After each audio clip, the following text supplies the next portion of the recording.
नमस्कार, white paper में आपका स्वागत है। मैं हूं विनोद कुमार। दर्शकों, आज हम चर्चा करेंगे fact finding committee. Fact finding committee Congress ने बनाई थी। 18 अक्टूबर को इसका गठन किया गया था और एक महीना में फैक्ट फाइंडिंग कमेटी को अपनी रिपोर्ट पेश करनी थी। यानी सीधा सीधा हिसाब है, 18 नवंबर को फैक्ट फाइंडिंग कमेटी की रिपोर्ट आनी थी। लेकिन आज दिसंबर का दूसरा सप्ताह शुरू हो चुका है, लेकिन फैक्ट फाइंडिंग कमेटी ने अपना फैक्ट नहीं बताया कि आखिर क्या वजूहत थी कि 2024 में कांग्रेस का परफॉर्मेंस स्तर इतना नीचे गिर गया कि मात्र 6 सीटें हैं। 90 सीटों पर इलेक्शन हुआ था और इनका अलायंस था, लेकिन इनको मात्र 6 सीटें मिली। और जम्मू संभाग की बात करें और जम्मू संभाग में मात्र 1 सीट मिली, वो भी राजौरी से। तो आप अंदाजा लगा सकते हैं वाकई में फैक्ट फाइंडिंग की जरूरत थी कि आखिर क्यों नहीं, कांग्रेस की हार क्यों हुई है, इस हार के पीछे कौन कौन वजूहत हैं। हालांकि कसरत की गई, हर जगह जाया गया, लेकिन अभी तक फैक्ट फाइंडिंग की कमेटी की अपनी रिपोर्ट नहीं हो पाई है। अगर हम बात करते हैं तो 1996 में 8 सीटें कांग्रेस ने ली थी। वो सबसे खराब प्रदर्शन, राजनीतिक तौर पर देखा जाए, वो सबसे खराब प्रदर्शन कांग्रेस का माना जा रहा था। लेकिन 2024 के चुनावों में मात्र 6 सीटें आई हैं। हालांकि नेतृत्व में बदलाव किया गया था, तारिक हमीद करा को कमान सौंपी गई थी। उसके बावजूद भी 5 सीटें कश्मीर संभाग से और 1 सीट जम्मू संभाग से आई है। अब सवाल ये उठता है कि जब जब फैक्ट फाइंडिंग कमेटी की बात चलती है, कमेटी अपनी मीटिंग करती है, कार्यकर्ताओं, ग्रास रूट वर्कर्स ये कहते हैं कि हमारे सीनियर नेताओं की वजह से ये हार हुई है। तो जब फैक्ट फाइंडिंग कमेटी अपनी रिपोर्ट सबमिट नहीं करती है तो ये तय हो जाता है, ये मान लिया जाता है कि ये सीनियर लोगों को, यानी बड़े कद्दावर नेताओं को बचाने की खातिर फैक्ट फाइंडिंग कमेटी की रिपोर्ट जो है डिले हो रही है। इस पर ही हम आज चर्चा करेंगे। हमारे साथ डॉक्टर अभिजीत जसरोटिया हैं भाजपा से, आदर्श गुप्ता हैं पॉलिटिकल एक्सपर्ट हैं, और साथ ही साथ जगदीप सिंह हमारे साथ जुड़ेंगे। आप सबका स्वागत है। लेकिन पहले मैं अभिजीत जी से जानना चाहता हूँ और आदर्श जी से जानना चाहता हूँ। पहले शुरुआत मैं आदर्श जी से करूँगा। आदर्श जी, कांग्रेस की हार के पीछे क्या कारण आपको लगता है, और फैक्ट फाइंडिंग कमेटी अपनी रिकमेंडेशन क्यों नहीं दे रही है? किनको बचाना चाहते हैं वो? आदर्श जी। बहुत बहुत शुक्रिया। नमस्कार जी नमस्कार। काफी मुश्किल काम सौंप दिया फैक्ट कमेटी को। फैक्ट कमेटी को काफी मुश्किल काम सौंपा है। बड़ा मुश्किल लग रहा है उनको ये देखना कि क्यों आ रही है कांग्रेस, कैसे नहीं आ रही। काफी दिन लगा दिए हैं और भी दिन लगेंगे। हालांकि गली में कोई गिल्ली डंडा लड़का को खेल रहा है तो वो भी बता देगा कांग्रेस क्यों आ रही है। इसमें कोई बड़ी चमेरा कि मेरे हमारे दोस्त कांग्रेस के प्रवक्ता हम पे नाराज होंगे। मैं मानता हूँ कि बड़े ज्ञानी हैं, वो बड़े अच्छे प्रवक्ता है, पत्रकार है। लेकिन फैक्ट ये है कि कांग्रेस की हार के पीछे सबको पता है हार का क्या कारण है। क्या उमर अब्दुल्ला ने क्या कहा था इनको, राहुल गांधी को, जाइए जम्मू, जाइए जम्मू जाओ, यहाँ आप क्या कर रहे हो? फिर भी नहीं समझे रहे क्यों हारे हम। अरे जम्मू के अंदर आपका मुकाबला भारतीय जनता पार्टी के साथ था। आपने वहां पे भारतीय जनता पार्टी को हराने की ठानी हुई थी, लेकिन वहां से क्या ले रहे हैं आप? 1 सीट। जबकि आपकी बड़े भाई के नेतृत्व में वहां पे जो नेशनल कॉन्फ्रेंस कश्मीर से लड़ रही, तो वहां आपने ले ली सीटें, अपन 6 सीटें। तो यहाँ पे क्या बात है, क्यों त्याग दी? तो आपकी सीटों के बंटवारे कैसे हुए, किसको कहाँ भेजना था? सबने अपने अपने मतलब के लिए कांग्रेस की सीटों को हराया। जबकि यही लग रहा था, बहुत सारी सीटें थी कांग्रेस की जिसमें लग रहा था कि कांग्रेस भारतीय जनता पार्टी को टक्कर देगी, और हो सकता है कांग्रेस भारतीय जनता पार्टी से बहुत सी सीटें छीन ले। अब खोड़ में क्या हुआ, क्या वहां भी फैक्ट कमेटी को नहीं पता चला क्या हुआ? वहां दूसरी जो कितनी कॉन्स्टिट्यूंसीज की बात करें, वहां क्या हुआ? गांधीनगर में क्या हुआ? बहू में क्या हुआ? क्या ये फैक्ट कमेटी को ढूंढना पड़ेगा सब चीजें? यही तो बड़ी बात है कि कांग्रेस ने जिस तरह से यहाँ पे प्रचार होना चाहिए था, अब कांग्रेस ने प्रचार नहीं किया।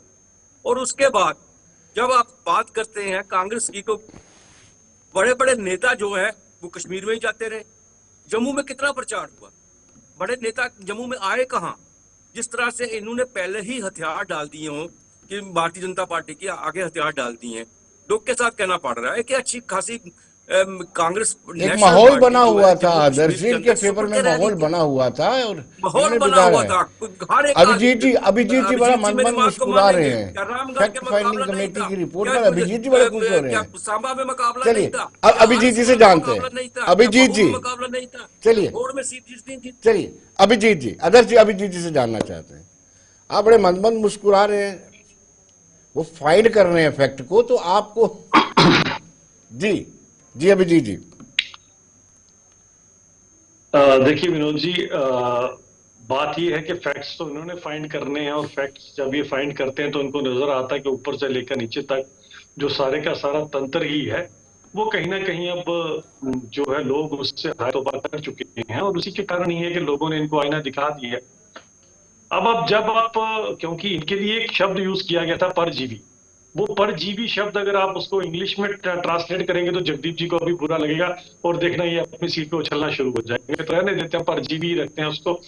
और परजीवी के तौर पे जब आप किसी के ऊपर डिपेंडेंट रहेंगे, और जब वो बेचारा जिसके ऊपर आप डिपेंडेंट है, जब वही कहेगा कि किसी तरह से इस परजीवी को उतार दिया जाए नीचे, तो उस परजीवी का क्या होगा? उमर साहब ने वहां से उतारा, फिर भी चलो कुछ ना कुछ सीटें यहां मिल गई। उन्होंने कहा जाओ जम्मू, जम्मू वालों ने भी उतार दिया, तो उसके बाद एक आधी सीट आ गई। तो उनको ये इसके ऊपर कहीं ना कहीं आत्मचिंतन इन्हें आज करना पड़ेगा कि कारण क्या है। कारण मैं बताता हूँ। कारण ये है कि देश ने कहीं ना कहीं इनकी जो ये राजनीति है, जिस हिसाब की ये निम्न स्तर की राजनीति करते हैं, उसको टाटा बाय बाय कर दिया हुआ।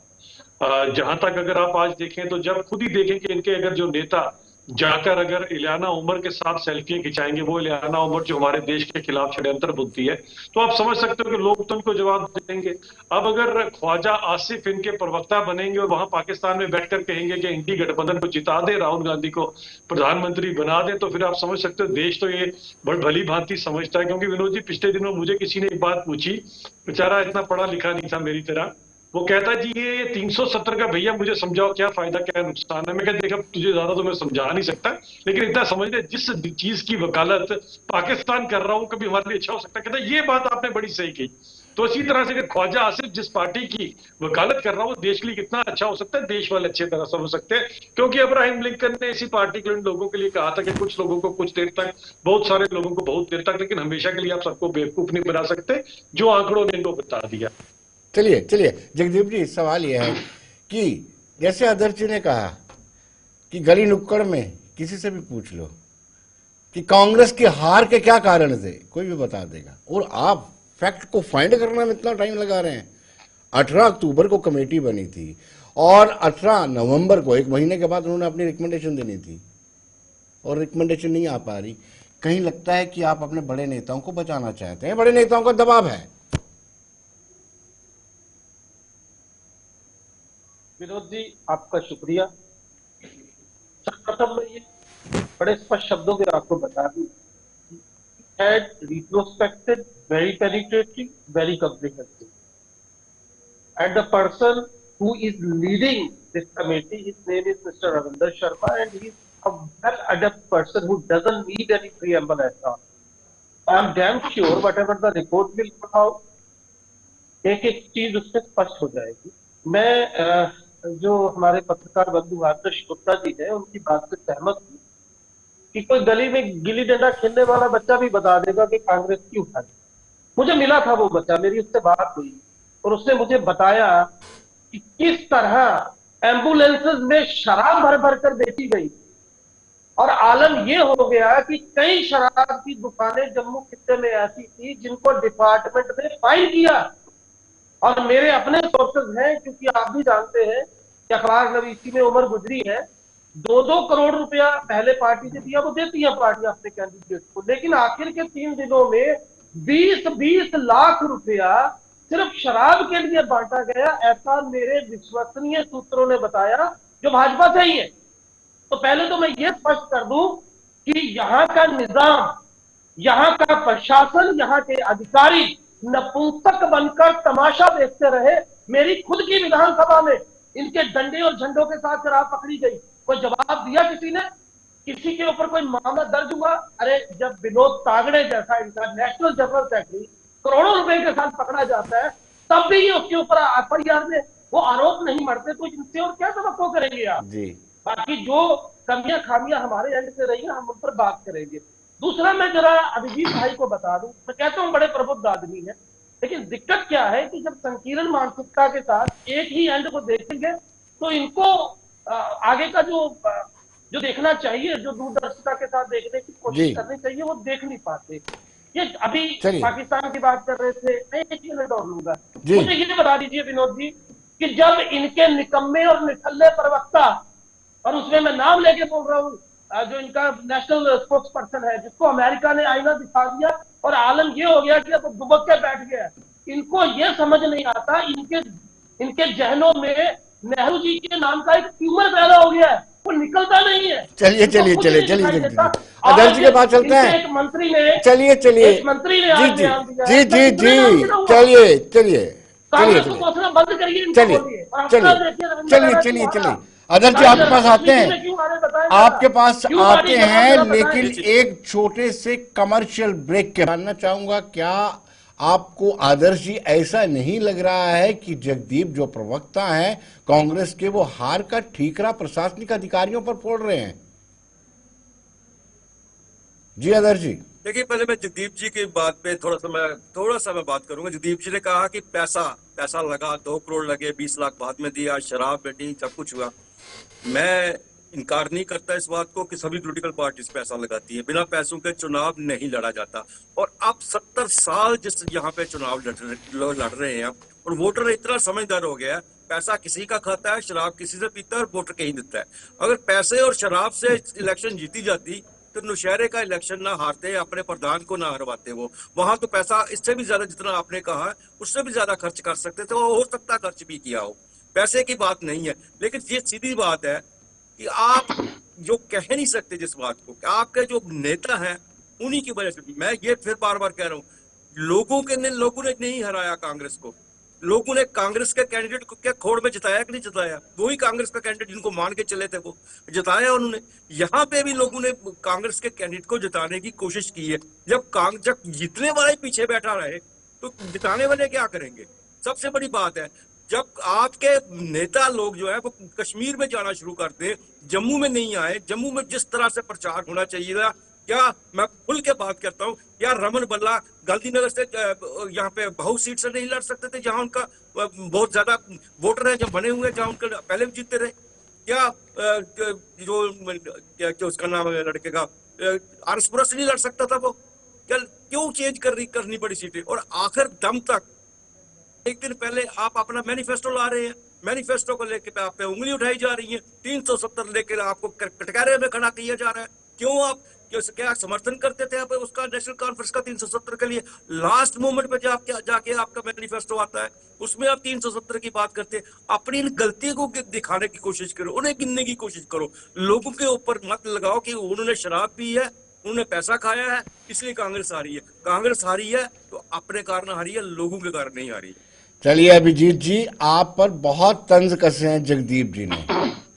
भारतीय जनता पार्टी ने पैसा बांटा, शराब बांटी, और सरकारी मशीनरी ने खुल करके भारतीय जनता पार्टी का सहयोग किया, ये जगदीप जी का आरोप है। देखिए विनोद जी, बड़ा दुर्भाग्य है कि देखिए मेरे वोटरों को, जिन वोटरों ने आज अपनी मर्जी से वोट डाल के भारतीय जनता पार्टी को जम्मू कश्मीर की सबसे बड़ी पॉलिटिकल पार्टी बनाया, नेशनल कॉन्फ्रेंस से भी 1.5 लाख हमने ज्यादा वोट लिए हैं। ये तो 51 भाव से हमारे साथ जो इन्होंने जातियां की हैं कि 1.5 लाख हमारी पॉपुलेशन ज्यादा थी और उनकी हमसे 1.5 लाख कम थी, फिर भी 1.5 दर्जन सीटें वहां कांग्रेस और एनसी ने परोस दी थी। इस कारण हमारे को ये कहीं ना कहीं पीछे चूक हो गई। तो लोगों को ये कहना कि लोग शराबी हैं, लोगों ने शराब पी के वोट डाल दी, ये कांग्रेस की निम्न स्तर की मानसिकता। और इतना नीचे गिर जाओगे, लोग क्या आपके मोहताज हैं कि आप उन्हें पिलाओगे तो पिएंगे? जिसने पीनी है ना, उसके पास अच्छा खासा सिस्टम होता है, वो कांग्रेस के 2 दिन के पीने से वोट इधर का उधर नहीं कर देगा। तो ये तो बड़ी छोटी सोच है जो आपने बात की है। और अगर ऐसी बात होती तो हिमाचल में क्या शराब की कमी थी? तो ये बातें कीजिए करें। कौन सा आप एक्सप्लेनेशन दे रहे हैं जी, शराब पिला दी, पैसे बांट दिए? आज का वोटर बड़ा समझदार हो गया हुआ है। आज का वोटर जब घर से निकलता है, मियां बीवी को नहीं बताता, बीबी मियां को नहीं बताती मैंने किसको वोट डालना है। उनको पता कि मेरे वोट की ताकत क्या है। वो जानते हैं कि अगले 5 साल हम क्यों सफर करेंगे अगर हमने गलत इंसान को वोट डाल दिया। आज के लोग बड़े समझदार हो चुके हैं और वो जमाना चला गया कि जब आप लोगों को बेवकूफ बना दिया करते थे, क्योंकि उस टाइम पे तो आप ही के दौर पे यहाँ पर 5,000 वोटों से एमएलए, 10,000 वोटों से मंत्री और 15,000 वोटों से मुख्यमंत्री बन जाया करते थे। अब तो लाखों वोट लेने की बारी आ गई। जब लाखों वोटों को लेने की बारी आएगी तो फिर आपको मुश्किल होगी। अब कांग्रेस की दिक्कत क्या है? कांग्रेस जब कभी हारती है, कभी ठीक रहा शराब पर, कभी ठीक रहा किसी पर, और कभी बेचारी को ईवीएम।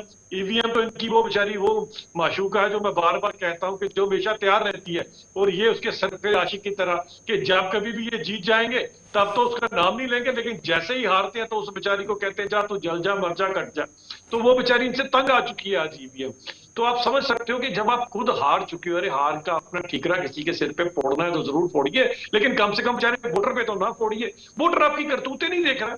वोटर नहीं देख रहा कि आप जब देश से बाहर निकलते हैं तो बाहर जाकर आप बोलते हैं कि हमारे देश के अंदर पैसा ना लगा है। वोटर नहीं देखता कि कौन है वहां से ख्वाजा आसिफ क्यों हमें कह रहा है कि इनको जिताओ। अरे वोटर बड़ा समझदार है, वो अच्छी तरह से देखता है। और वोटर ये भी देखता है कि 50-60 साल आपने क्या किया और 5-6 साल भारतीय जनता पार्टी ने क्या कर दिखाया। तो इसीलिए वोटर जब आपको जवाब देता है तो वोटर को इतने बुरे शब्द ना कीजिए। होंगे चंद लोग बेचारे जो इस दुनिया में ये करते होंगे काम, लेकिन ज्यादातर जो लोग हैं वो सात्विक लोग हैं। हमारे जम्मू के लोग वैसे बड़े पूजा पाठी लोग हैं, इनको इस तरह से चलिए जगदीप जी, सवाल ये उठता है कि आप ड्राइविंग सीट पे होते तो शायद बेहतर करते, लेकिन आपने नेशनल कॉन्फ्रेंस की पीछे वाली सीट पे बैठ करके कई गलती की है। और दूसरी बड़ी बात है जब नेशनल कॉन्फ्रेंस ने अपना मैनिफेस्टो जारी किया, पाकिस्तान से बातचीत, पत्थरबाजों की रिहाई, 370 की वापसी, 35 की वापसी, आपका मौन समर्थन आपको भारी पड़ गया है। विनोद जी, मैं चाहूंगा थोड़ा सा वक्त मुझे भी दे, जैसे अभिजीत भाई को मिला। सबसे पहले मैं सासमान गुप्ता जी की बात से सहमति जताते हुए ये कहना चाहूंगा कि मैंने ये कतई नहीं कहा कि केवल ये एक कारण विशेष था। There are some reasons, we are trying to find it.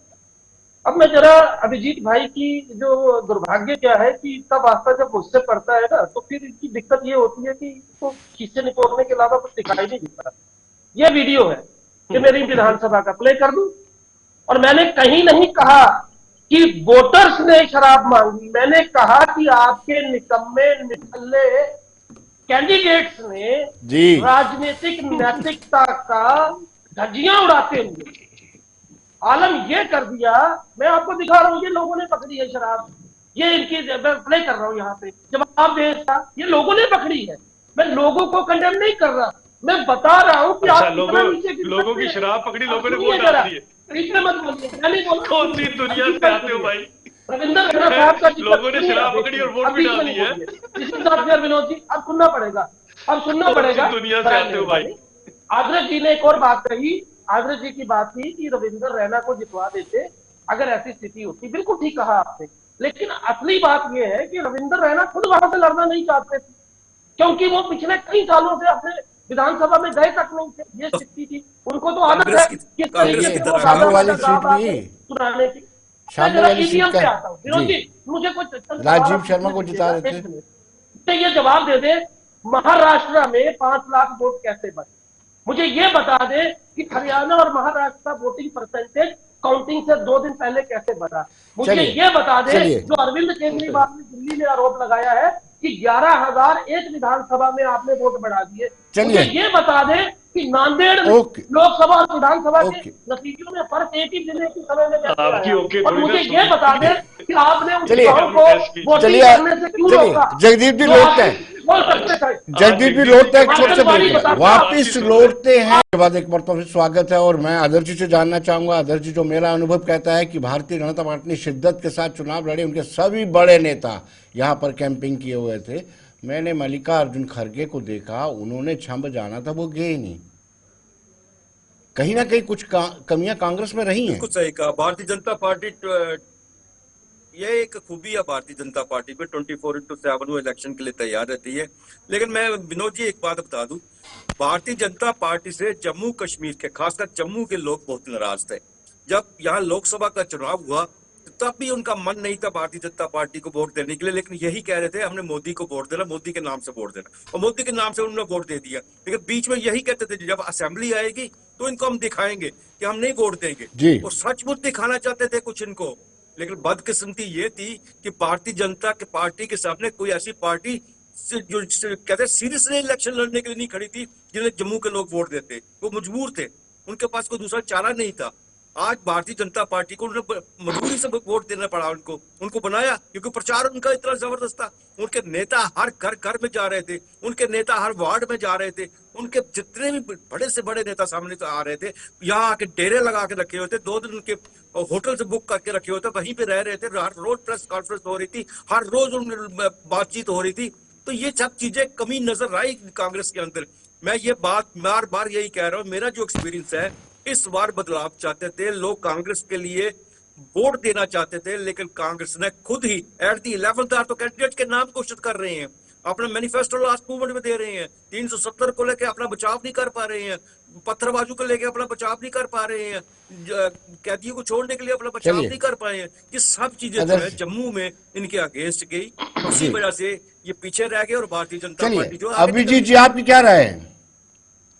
जी अभिजीत। देखिए, आदर्श जी जो कह रहे हैं, मैं थोड़ा सा, मेरी राय भिन्न है, ऐसी बात नहीं है। देखिए, लोग ठीक है, कुछ लोग हो सकते हैं बीच में, कोई मैं नहीं कहता, कुछ लोग नाराज भी होते हैं। सारे के सारे 100% अगर भारतीय जनता पार्टी के ही वोटर हो जाए तो फिर तो मुझे लगेगा कि डेमोक्रेसी ही नहीं है। कुछ ना कुछ तो लोग नाराज रहेंगे, नाराज भी ये अपने से होती है।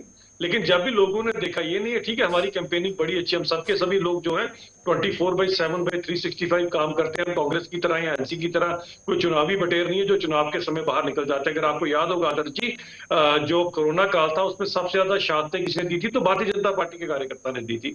हम तो लोगों के बीच में रहते हैं, इसके अंदर कोई बात नहीं, लोगों की नाराजगी हमें से होगी अगर कोई होगी। लेकिन लोगों ने ये तो आंकलन लगाया कि 50-60 साल इन लोगों ने क्या किया और 5-6 साल से क्या हुआ। लोगों ने एम्स, IIT, IIM का आंकलन लगाया, लोगों ने G20 जैसे इवेंट्स का आंकलन लगाया, लोगों ने आंकलन लगाया जो आज इतनी टनल्स बनी है, जो तो तरक्की के काम हो, उसका भी तो आंकलन लोगों ने लगाया कि किस तरह से सब कुछ हो रहा। आज तक जो बाकी पार्टी थी केवल एक आंख से देखती थी, एक ही तरफ करती थी, हमने तो दोनों हिस्सों में बराबर की तरक्की करवाई, भले जम्मू भले कश्मीर में। और इनके हाथ में जब आया तो आपके सामने भी आप देखिए क्या शुरू हो गया है।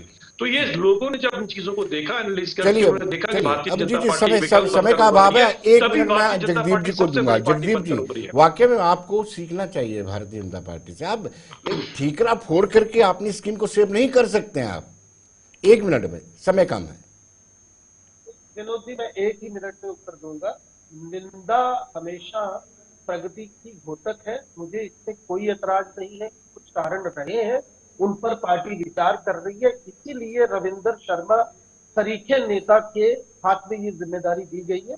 लेकिन मैं फिर से बता दूं, अभी इन्होंने एम्स की बात की, G20 की बात की, ये वाहियात बातों में मैं जाना नहीं चाहता। मैंने इनको वो वीडियो दिखाया। अच्छा, ये वाहियात है, देश की बातें वाहियात है।